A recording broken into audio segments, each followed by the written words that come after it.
Nakaladkad na rin sa flood control scandal si Justice Undersecretary Jose Cadiz Jr. Matapos siyang bansagan ni Saldico bilang bagman umano ni PBBM. Kilalang malapit si Cadiz sa Pangulo. Idinawit din ni Zaldico si Justice Undersecretary Jose Cadiz Jr. sa umano'y multi-billion peso insertion sa national budget. On leave ngayon si Cadiz pero hindi pa naman daw siya iniimbestigahan ng DOJ.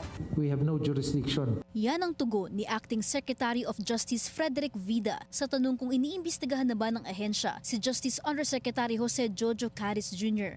Back to work na raw si Justice Undersecretary Jojo Cadiz. Siya ang tinuturo ni resigned Congressman Zaldico bilang bagman umano ni PBBM. Ayon sa DOJ, January 5 nang bumalik na opisina si Cadiz na nag-resign matapos ang revelasyon ni Co.